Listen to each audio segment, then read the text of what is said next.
del centrodestra, ancora nessun accordo sul candidato alla presidenza del Veneto, ma se restiamo uniti non c'è fretta, dice a Ring il coordinatore di Fratelli d'Italia De Carlo, che sulla lista Zaia aggiunge e decide la Lega. L'omicidio di Rovigo, il Ministero potenzia le forze dell'ordine e invia 30 agenti mentre proseguono le indagini. Scontro tra la sindaca e il Partito Democratico che attacca e strumentalizza una tragedia. Una finta bomba a mano attaccata alla cassetta postale dell'Ampi di Treviso, la condanna unanime di tutte le forze politiche, indaga la Digos. I cantieri TAV a Vicenza, il tragitto dell'alta velocità non travolgerà il bosco Lanerossi, baluardo delle proteste no TAV, è l'annuncio che oggi ha fatto il sindaco Giacomo Possamai. La vittima, un motociclista friulano, Alessandro Klintz, 64 anni, originario di Cividale del Friuli. L'uomo stava rientrando da Torino dove aveva partecipato alla laurea della figlia Gaia. E allarme a Venezia per l'escalation di violenza dei borseggiatori tra aggressioni e sostanze urticanti. La procura intervenga con urgenza, così il commerciante di Campo San Zulian. Trovato senza vita nella sua casa di Firenze, l'ex calciatore Celeste Pina, ex bandiera della Fiorentina, originario di Colle Umberto, aveva 64 anni. Chiesa gremita per l'ultimo assoluto a Bassano all'avvocato Sergio Campana, storico presidente dell'Associazione Calciatori, l'addio del mondo del calcio. Presentata l'82esima mostra internazionale d'arte cinematografica di Venezia, grandi VIP attesi in laguna, da Giulia Roberts a George Clooney, 5 film italiani in corsa per il Leone d'Oro. Buonasera, ben ritrovati, edizione regionale dei nostri notiziari. Dunque li avete sentiti questi titoli: politica in primo piano. E dunque l'avete sentito dai titoli: fumata nera al vertice del centrodestra, ancora nessun accordo sul candidato alla presidenza del Veneto, ma se restiamo uniti non c'è fretta, dice a Ring il coordinatore di Fratelli d'Italia De Carlo, che sulla lista Zaia aggiunge e decide la Lega. Se il centrodestra rimane unito, che il nome dei candidati governatori delle regioni al voto venga scelto ora o più avanti poco importa. E infatti il vertice serale a Casa Meloni tra la Premier e i leader di Lega, Forza Italia e Noi Moderati non ha sciolto le riserve. Si è iniziato a ragionare in modo costruttivo sui candidati alle prossime elezioni regionali, recita una nota congiunta diffusa al termine del confronto, con l'obiettivo di individuare figure autorevoli e vincenti capaci di rappresentare al meglio i territori e le istanze dei cittadini. E per farlo la coalizione si affida a sondaggi mirati su vari nomi, metodo già utilizzato dallo stesso Silvio Berlusconi. In questo non avere fretta aiuta. Leader che torneranno a incontrarsi dunque settimana prossima. In Veneto la Lega continua a chiedere un candidato leghista. Sul tavolo il nome del segretario Alberto Stefani. Dagli alleati anche quelli dei meloniani Raffaele Speranzon e Luca De Carlo. Quest'ultimo, ospite a Ring, ha parlato innanzitutto della data del voto. Tra metà settembre e metà novembre. È evidente che a settembre diventa un po' difficile andare a votare in Veneto. Credo che presumibilmente le ultime di ottobre e le prime di novembre potrebbero essere date giuste. Sfida ardua in Veneto per il centrosinistra, ribadisce De Carlo. È giocabile se noi non andiamo tutti assieme. Se invece noi corriamo assieme, la vedo difficile che il centrodestra possa perdere questa regione. Per cui anche la scelta del candidato non dovesse essere immediata, credo che non porterebbe strascichi sotto il profilo della vittoria o meno. Tutto qua. Ci sarà election day? La vedo difficile. Election day, visto che sono le regioni che devono fissare una data, coordinarsi non è la cosa più semplice del mondo. È il nome di Luca Zaia, tuttavia, quello che pesa di più al tavolo del centrodestra. Che scenda in campo una lista che porti il suo nome non è affare di Fratelli d'Italia, aggiunge De Carlo, secondo il quale a rimetterci sarebbe semmai la Lega stessa.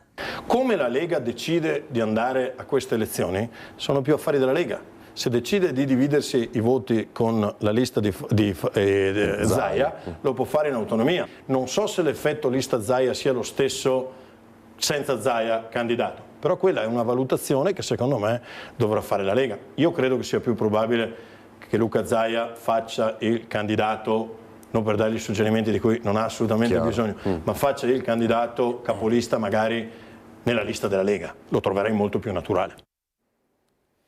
Metto a disposizione tutta l'esperienza di questi anni per guidare il nostro Veneto. Io ci sono, Roberto Marcato va diretto al punto. Ora vedremo se e cosa risponderà a Roma, ma l'assessore regionale recommend di preferenze nelle scorse regionali lo dice direttamente dopo che social e pure ChatGPT lo hanno definito il candidato preferito per il centrodestra alle prossime regionali.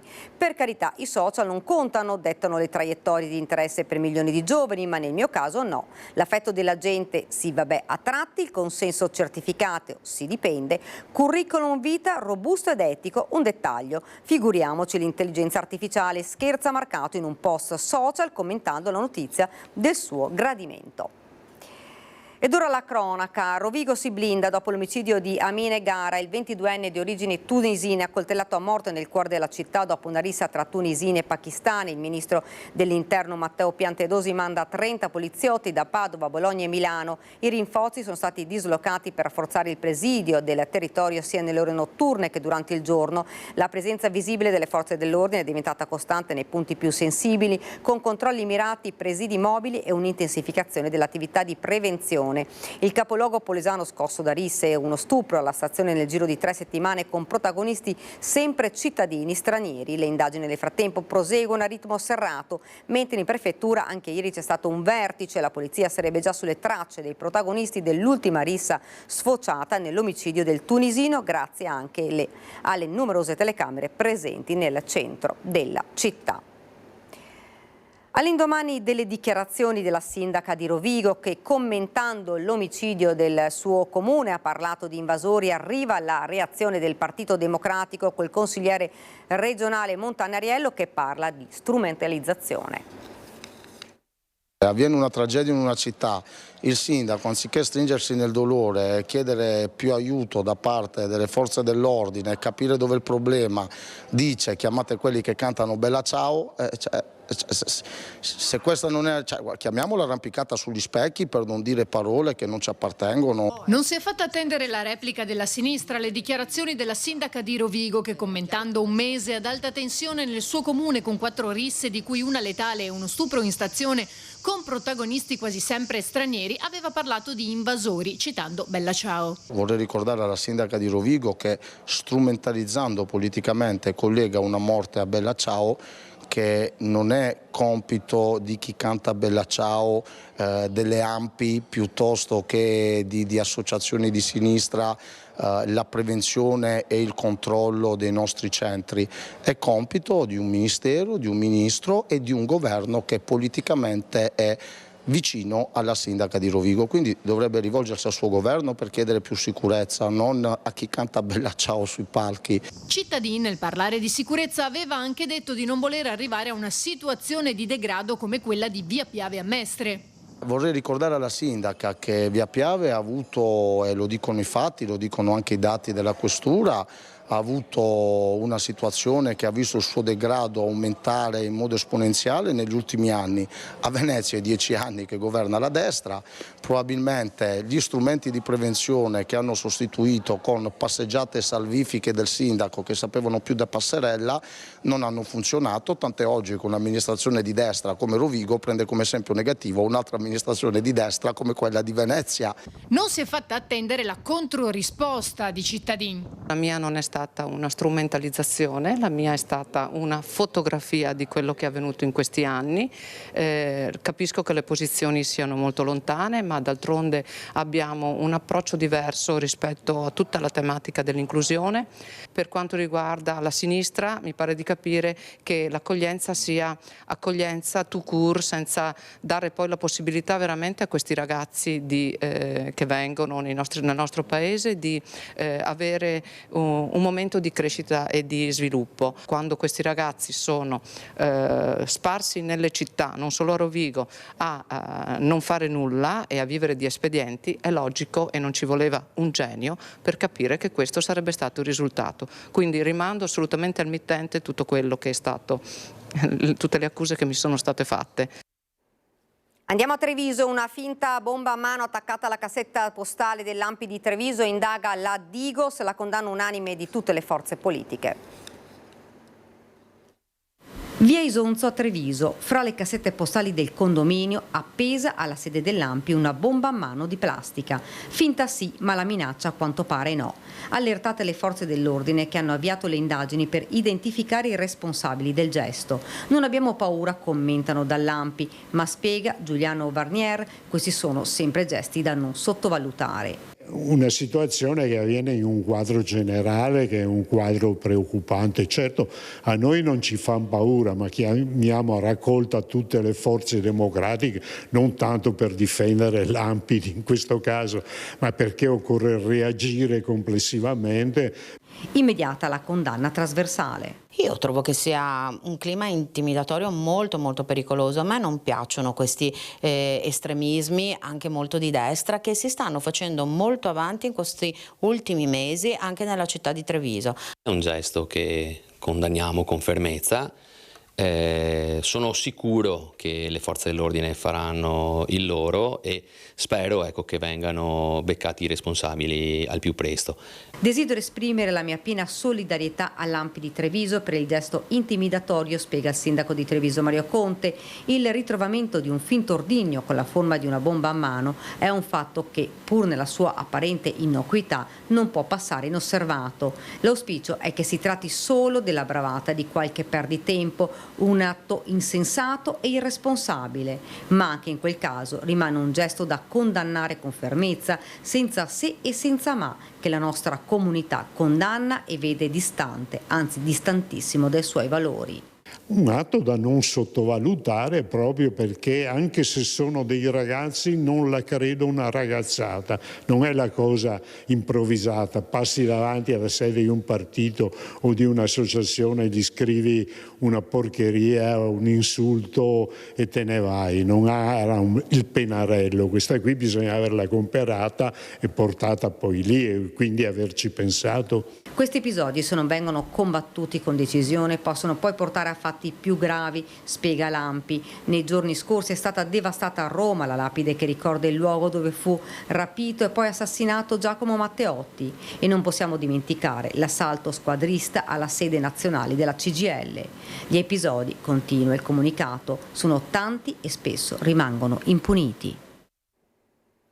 I cantieri TAV sono a Vicenza, il tragitto dell'alta velocità però non travolgerà il bosco Lanerossi, è l'annuncio che oggi ha fatto il sindaco Giacomo Possamai. La grande notizia è che abbiamo avuto conferma da IRICAV e da RFI della possibilità di salvare il bosco Lanerossi. Bosco Lanerossi, il baluardo dei no-TAV salvato dalle ruspe.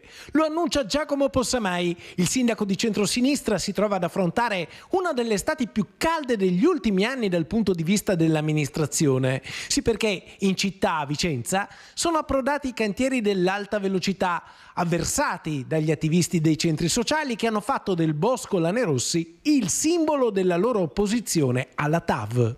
Qui era prevista un'area di cantiere che avrebbe portato all'abbattimento di questo bosco grazie all'intervento, alla sollecitazione nei mesi di attivisti del quartiere, i cittadini che hanno segnalato che quest'area privata, che sarebbe diventata l'area di cantiere, aveva al suo interno alberi monumentali, un bosco molto importante. Siamo riusciti a discutere con IRICAV e RFI della possibilità di spostare questo cantiere. L'idea è quella di consegnare questo bosco alla città e di fare in modo che diventi un bosco pubblico, anche con la partecipazione e la gestione da parte del quartiere per mantenere questo polmone veramente importante per la città. Insomma, una zona privata che diventerà pubblica e che potrà essere utilizzata dai cittadini. L'area di cantiere invece verrà spostata.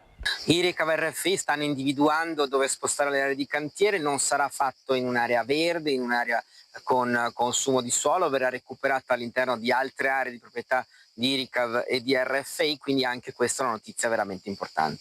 Per quanto riguarda invece la costruzione del cavalcaferrovia di Via Maganza prevista tra qualche anno, la partita è ancora aperta. Capiremo con IRICAV e con RFI tutta la parte di verde che sarà possibile salvare anche in quel luogo e tutta invece la parte che dovremo andare a ripiantumare. Incidente mortale lungo la regionale 11 in località Castelletto nel comune di Soave in provincia di Verona. La vittima un motociclista friulano, Alessandro Klinz, 64 anni, originario di Cividale del Friuli. L'uomo stava rientrando da Torino dove aveva partecipato alla laurea della figlia Gaia. Una giornata di festa riempita di orgoglio da papà, felice per l'ottimo risultato ottenuto dalla figlia, ma il destino crudele ha scritto per lui un finale diverso. E andiamo a Venezia, è allarme per l'escalation di violenza dei borseggiatori tra aggressioni e sostanze urticanti. Ecco cercati in rosso alcuni dei borseggiatori violenti che stanno seminando il panico a Venezia. I due con in testa il Panama e poi il terzo con cappellino chiaro da baseball e il quarto con occhiali da sole sulla fronte. Dei personaggi adulti, insomma, che ormai si camuffano proprio come dei turisti. Alcuni dei 20 che nella sola mattinata odierna si sono spartiti il terreno di caccia per depredare ignari turisti e veneziani, aprendo loro zainetti, borse e marsupi tra l'Accademia, Carezzonico, Santo Stefano e Calle Larga San Marco, a pochi passi da dove 24 ore fa tra i passanti e l'indifferenza di troppi si è consumata l'ennesima brutale aggressione subita da una famiglia di turisti brasiliani in campo San Zulian nel cuore della città a mezzogiorno. La famiglia di turisti brasiliani, madre e padre con la bimba di appena 10 anni, aggredita da una banda di borseggiatori che pur di derubarla ha usato uno spray urticante ad altissima potenza, lasciando loro vistose chiazze arancioni in ogni parte del volto e del corpo, al pari della gente in transito e di alcune commesse colpite, diciamo così, dalla scia urticante rimasta sospesa nell'aria. Ieri mattina ho sentito, ero di sopra a lavorare, ho sentito che era successo qualcosa, però non ho capito bene esattamente cosa, e ho visto che molta gente tossiva e probabilmente c'era stato un uso di uno spray, di qualcosa. Ma non basta, il padre che ha tentato di difendere i suoi cari è stato anche scaraventato con violenza contro la vetrata di un negozio da uno dei ladri, con una brutalità tale che segna un preoccupante salto di qualità nell'allarme sicurezza. È successo proprio davanti alla chiesa. Qui in campo San Zulian pochissimi negozianti che parlano di fronte alle telecamere. Ma com'è questa zona di solito? Cioè i borseggi ci sono? Li conoscono tutti i borseggiatori, sì, è ricca di borseggiatori. I turisti sono sotto, ma anche i veneziani. Bisogna tenere sempre la borsa davanti, poi arrivano anche gli zingari, arrivano gli zoppi alla mattina, c'è quella col bastone, tic tic, c'è quella con la gamba ingessata, non è bello, ci dovrebbe essere un pochettino più di sorveglianza, se ogni tanto a due passassero un po' più spesso. A mio avviso bisognerebbe avviare delle indagini, dovrebbe essere una procura che lavori, perché così i vigili non ce la fanno, le forze dell'ordine da sole non possono fare niente, ormai il problema è diventato veramente sistematico. Versa in gravi condizioni al Cafoncello di Treviso un 31enne residente a Semonzo di Borso del Grappa che ieri sera è caduto da una finestra facendo un volo di 10 metri. I medici non hanno ancora sciolto la prognosi per un 31enne precipitato lunedì sera dalla finestra al secondo piano della palazzina dove vive con il padre. Sull'asfalto lungo via Chiesa, siamo a Semonzo di Borso del Grappa, restano ancora evidenti le tracce dell'incidente. Un tonfo tremendo, violento, che è stato udito dai vicini, dai residenti che hanno immediatamente allertato il SUEM 118. Quando i sanitari sono giunti in via Chiesa l'uomo non era cosciente, è stato intubato e portato d'urgenza all'ospedale di Treviso in rianimazione, ha riportato un trauma cranico oltre a fratture in tutto il corpo, ma dalle prime indiscrezioni pare non sia in pericolo di vita, seppur in gravi condizioni. Sembra che il 31enne, come ogni sera, fosse seduto sulla finestra da cui è caduto per dipingere sua grande passione. Avrebbe perso all'improvviso l'equilibrio precipitando al suolo. Un volo di una decina di metri assieme a una tavola su cui probabilmente stava appoggiando la tela. Sul posto anche i carabinieri per ricostruire la dinamica esatta. Sotto shock i vicini. La sindaca di Borso, Fiorella Ravagnolo, raggiunta telefonicamente, ci ha detto di essere in costante contatto con il padre del giovane a Treviso. Solo nelle prossime ore si potranno conoscere le esatte condizioni di salute del ferito.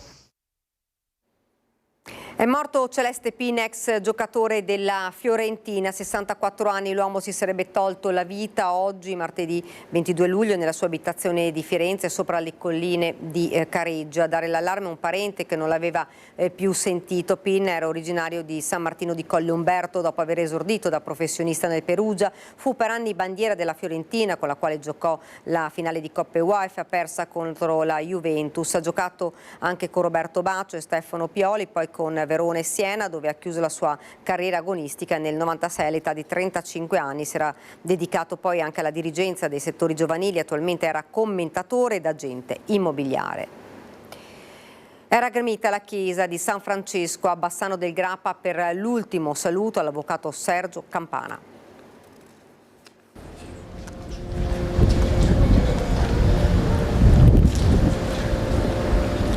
L'albero solido sulle rive del fiume e la casa costruita sulla roccia. È su queste immagini bibliche che il parroco Don Andrea ha incentrato la sua omelia, ricordando di Sergio Campana una qualità su tutte.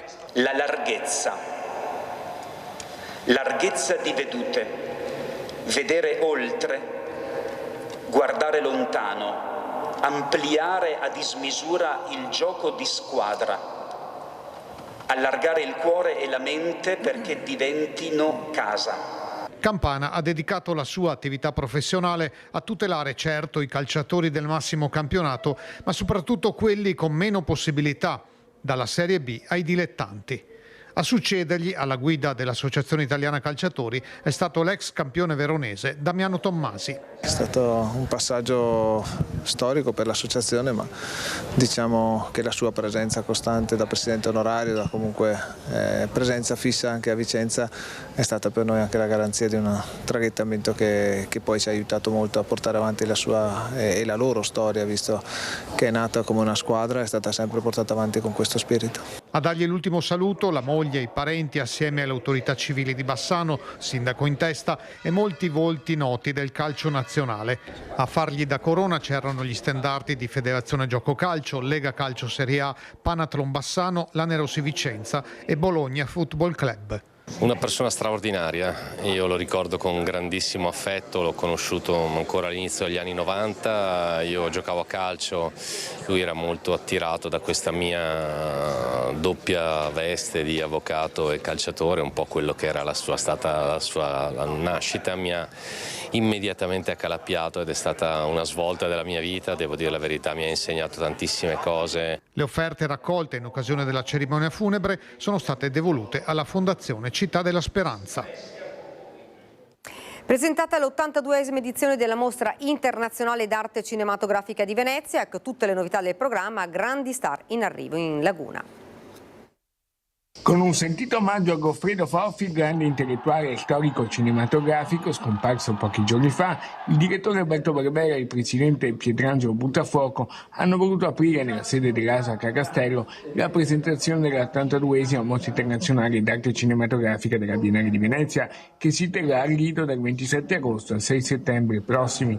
Grandi star internazionali, 5 film italiani molto attesi nel concorso principale, 21 film che si contenderanno il Leone d'Oro sui 91 proiettati in anteprima mondiale a Lido, 63 i paesi partecipanti. Una mostra ricchissima di titoli da tutto il mondo, grande varietà come al solito di autori affermati, grandi maestri, cineasti emergenti, nuovi talenti, tematiche rilevanti per la contemporaneità, perché stiamo assistendo a un ritorno del cinema del reale che affronta i grandi temi con cui dobbiamo fare i conti quotidianamente, quindi c'è la guerra, c'è la paura dell'atomica, ci sono i mostri, i dittatori, c'è un po' di tutto insomma. Tra i grandi registi italiani ci sono Paolo Sorrentino nel film d'apertura, il ritorno in concorso di Gianfranco Rosi, Franco Maresco, Leonardo Di Costanzo, Pietro Marcello con il film su Eleonora Duse girato in parte anche a Venezia. Tra le grandi star in arrivo in Laguna Sarà una storica prima volta alla mostra per Julia Roberts e il ritorno di un quasi veneziano d'adozione come George Clooney. 6 le registe donne presenti nel concorso principale. Il cinema italiano, sapete, sta attraversando un periodo di trasformazione. Si è passati da una produzione di 100 film all'anno a quasi 300. È scontato che la metà di questi film non trovino un'uscita né nel circuito tradizionale delle sale, ma neppure sulle piattaforme. È una cosa su cui vale la pena di riflettere. Si parte il 26 agosto con la preapertura e un omaggio dedicato alla fragilità di Venezia, sullo sfondo le critiche incombenti per un lido ancora troppo caro. Io mi aspetto una mostra che possa ancora una volta confermare il lavoro della Biennale di Venezia, cioè quello di essere garante di una conquistata e guadagnata capacità di essere arte. Questa era la nostra ultima notizia, ora la sigla, poi le previsioni del tempo. Grazie per averci seguito, arrivederci.